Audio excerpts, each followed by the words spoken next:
Hi all, welcome to This Story. Kenalin aku Cisha dan aku yang akan menemani kalian semua selama 10-15 menit ke depan ngobrolin hal-hal lucu, konyol, dan bahkan kita bisa dapat insight-insight menarik nih. Nah, kali ini aku punya narasumber yang super cantik banget, namanya Kak Clarissa yang lagi melanjutkan studinya di Prancis. Kalau kalian mau tahu journey-nya seperti apa, please like, comment, and subscribe, and please welcome Kak Clarissa. Halo. Halo Kak, apa kabar? Halo, baik. Apa kabar? Baik juga. Nah, sebelum kita jauh nanya-nanya nih, boleh nggak sih Kak Clarissa untuk perkenalkan ke teman-teman DERS? Oke, boleh. Halo semuanya. Perkenalkan, nama aku Clarissa Natania Amir. Aku biasanya dipanggil Ica ataupun Clarissa kalau sama teman-teman internasional. Aku sekarang lagi ngambil kuliah jurusan Fashion Business tahun pertama, semester kedua. Udah segitu. Oke. Mungkin aku mau tahu dulu ya, kenapa sih akhirnya Kak Clarissa memutuskan untuk kuliah di Prancis dan mengambil jurusan Fashion Business? Oke, aku akhirnya memutuskan ngambil fashion business. Sebenarnya banyak banget pertimbangannya dan aku juga taunya last minute setelah aku udah di Prancis gitu. Wow, oke. Karena aku dulu ngambil kelas bahasa dulu selama 2 semester. Habis itu akhirnya aku ngambil fashion business karena menurut aku itu menceklis semua poin-poin penting dari kayak oh ini passion aku punya skillsnya dan untuk career opportunity-nya in the future bagus gitu. Oke, nah aku mau nanya dulu nih, apa sih bedanya fashion business sama fashion design gitu? Pasti kan ada perbedaan tuh Kak. Betul. Untuk perbedaannya sebenarnya sesuai dengan namanya ya. Kalau fashion business itu lebih ke marketing, komunikasi, terus gimana cara ngejual produknya.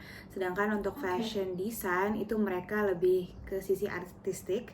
Mereka yang ngebikin produknya, mereka yang tahu apa sih bahannya, cara ngejahitnya gitu. Oke. Kan tadi kalau misalnya mengambil jurusan ini itu Kak Clarissa sendiri sesuai passionnya akhirnya kan.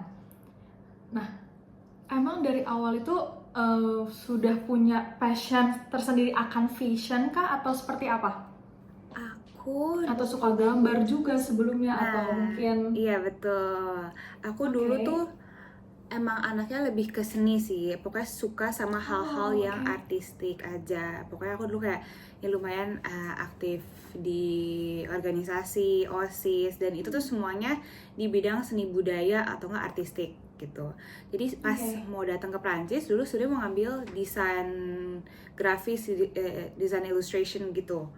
Cuman karena adanya AI dan segala macam, jadi kayak kurang nih. Dan aku emang sempet dulu ikut workshop ngejahit. Terus sebelum berangkat ke Prancis, trial di tempat les ngejahit. Jadi kayak kayaknya seru deh. Oke, berarti kan Kak Clarissa sendiri sudah 1 tahun ya di sana? Oh, sudah hampir 2.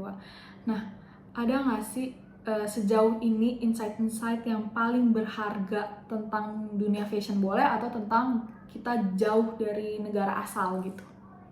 Oke. Kalau fashion, pokoknya ini dari guruku sih. Pokoknya setelah aku belajar, bukan cuman tren gitu dan bukan cuman dari sisi marketingnya, tapi kalau belajar sejarahnya sebenarnya setelah beberapa tahun ke belakang kayak di 19 ribuan gitu, gak ada lagi sebenarnya perkembangan fashion, lebih ke kita nge-recycle sesuatu yang udah ada di masa lalu gitu. Jadi ya makanya sekarang yang paling mahal ya di fashion itu ada namanya trend forecasting.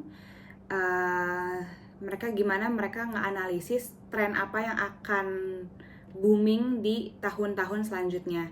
Dan itu mereka biasanya jadiin jadi sebuah buku atau enggak jadi kayak presentasi. Dan orang-orang ini yang nge-analisis tren-tren itu mahal-mahal banget, kayak harganya tuh wow, kayak beribu-ribu dolar, euro.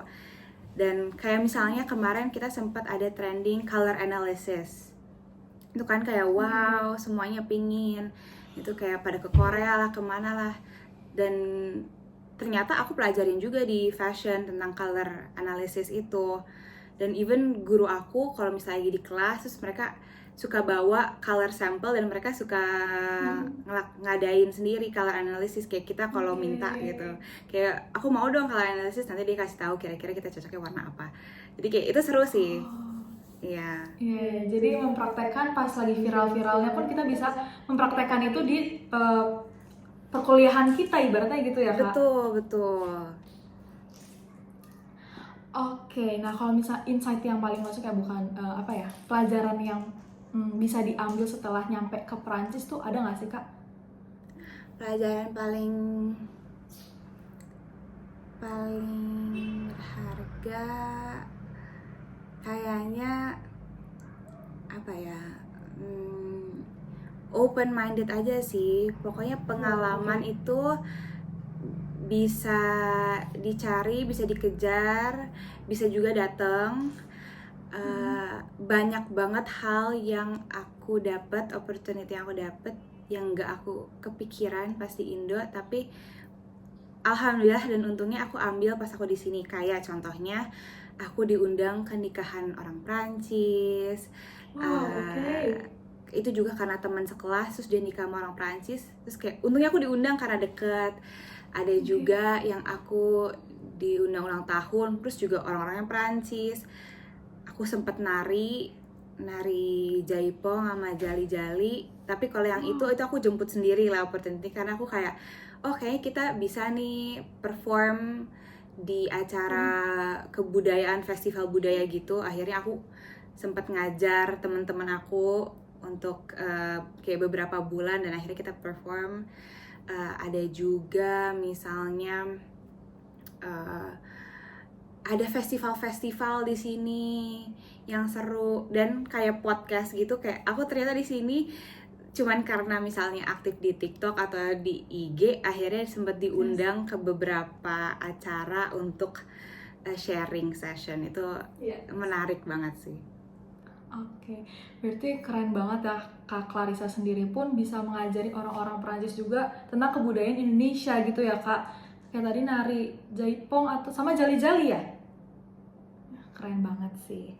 Oke, next question. Kalau misalnya Kak Clarissa sendiri mikir 5 tahun ke depan akan seperti apa nih? Maksudnya fashion atau mungkin diri Kak Clarissa sendiri mau punya brand fashion Kak atau apa? Aku sendiri kayak mau kerja in office gitu sih. Ataupun tetap di bidang fashion ya. Aku mau kerja di merchandising mungkin. Merchandising, kalau ada yang kurang tahu, itu gimana kita ngejual produk, dari mungkin layout produknya itu dijual. Karena aku suka aja itu sesuatu hal yang visual dan aku bisa lihat hasilnya. Ataupun mungkin lanjut master, kita nggak tahu, mungkin lanjut master. Oke, menurut Kak Clarissa sendiri, apa sih skill yang paling penting untuk bisa survive di dunia fashion business? Skillnya itu ada communication skill, networking skill, sama berani aja sih sama pendapat kamu. Pokoknya ketiga itu tuh paling penting, karena dari networking kamu bisa dapat kerjaan, dari communication skill kamu bisa ngejual barang, ngejual diri kamu sendiri untuk kayak kayak ini orang punya potensi yang besar. Dan untuk berani itu orang-orang fashion, apalagi yang di industri seni artistik, itu mereka punya opini masing-masing yang kuat. Jadi kalau kitanya nggak percaya diri, kita nggak akan stand out gitu. Oke. Berarti dari komunikasi itu kita bisa membrandingkan diri kita akan hal apapun gitu ya Kak, apalagi di luar negeri kan? Betul banget. Oke, nah tadi udah bahas-bahas yang yang bener-bener penting-pentingnya banget nih. Serius-seriusnya sekarang kita akan bahas tentang cerita-cerita konyol. Ada nggak sih Kak cerita konyol yang selalu diingat sampai saat ini, kayak aduh kok bisa ya ini tuh terjadi gitu? sampai heran sebenarnya. Waktu itu kalau di sekolah sendiri kita tuh ada Oke. kelas tekstil atau kita belajar tentang bahan-bahan. Oke. Terus gurunya pingin kita belajar gimana desainer itu bisa memilih bahan dengan benar sesuai dengan produk yang mereka mau di akhir. Oke. Gitu kan, dan nggak semua bahan kan bisa ya dijadiin, tapi kita dikasih aja challenge untuk berkreasi. Jadi kita dikasih satu bahan yang emang sebenarnya nggak bisa jadiin rok, cuman kita disuruh bikin rok. Di situ aku jadi model. Terus abis itu orang-orang ya udah bikin rok dari bahan lurus doang. Terus kita harus fashion show keliling sekolah. Itu malu sih, Oke. malu karena kayak aduh, karena nggak nyambung. Pokoknya outfitnya apa, Iya. dipakein rok aja gitu. Terus kayak rok aku tuh Oke. udah nggak karuan, harus aku pegangin karena bahannya itu dari kayak crochet gitu, jadi berat banget. Jadi aku jalan itu udah nahan malu, terus di videoin, diliatin. Itu mungkin ya salah satunya. Oke. Berarti itu menjadi challenge, tapi juga challenge-nya bukan ke yang bikin aja, tapi yang fashion show-nya juga Iya. challenge ya kan, nahan malu, Nahan malu karena semua orang tiba-tiba kayak ngevideoin. Oke, last question Kak Clarissa, boleh nggak sih kasih tips atau saran buat teman-teman Dares Entertainment nih yang emang mau kuliah di luar negeri ataupun mau ngambil jurusan fashion business ini?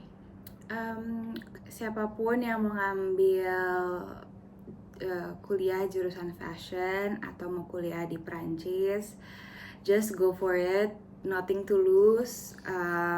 Jangan insecure kalau kalian ngerasa atau nggak pede kalau kalian nggak punya pengalaman di bidang yang kalian pingin, jurusannya itu apapun, fashion atau yang lain. Kalau misalnya pokoknya nggak usah ragu, coba aja dulu gitu. Kalau nggak bisa coba lagi karena ya namanya kuliah, nanti kalian juga ujungnya akan belajar gitu. Jadi aku dulu juga nggak punya pengalaman atau background di fashion, terus aku juga sempet kayak insecure kayak nanti gimana ya teman-temannya, gimana ya baju aku harus ke sekolah pakai baju apa, kayak udahlah itu nggak usah dipikirin, kalian sekolah aja, nanti juga along the way kalian akan belajar gitu. Oke deh, thank you so much Kak Clarissa atas semua sharing-sharingnya tadi dari awal sampai akhir ini. Banyak banget yang bisa kita dapat dari Kak Clarissa sendiri. Bahasa itu lumayan penting dan persyaratan-persyaratan yang lainnya juga. Mungkin tadi kalian juga perlu bahasa yang Kak, A1 sampai C1 ya?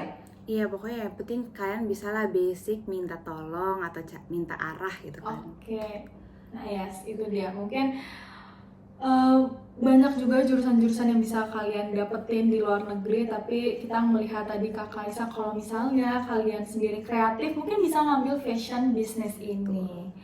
Oke deh Kak Clarissa, thank you so much ya udah mau sharing bareng kita. Sama-sama, terima kasih kembali. Oke guys, thank you so much for watching this video. Dan nanti aku bakal tulis di sini sosial medianya Kak Clarissa biar kalian bisa tahu nih atau bisa stalk mungkin, dan jangan lupa follow juga ya. Mungkin Kak Clarissa sendiri bisa sharing-sharing lebih banyak lagi tentang kegiatan-kegiatan seharinya di Prancis. Oke, bye guys.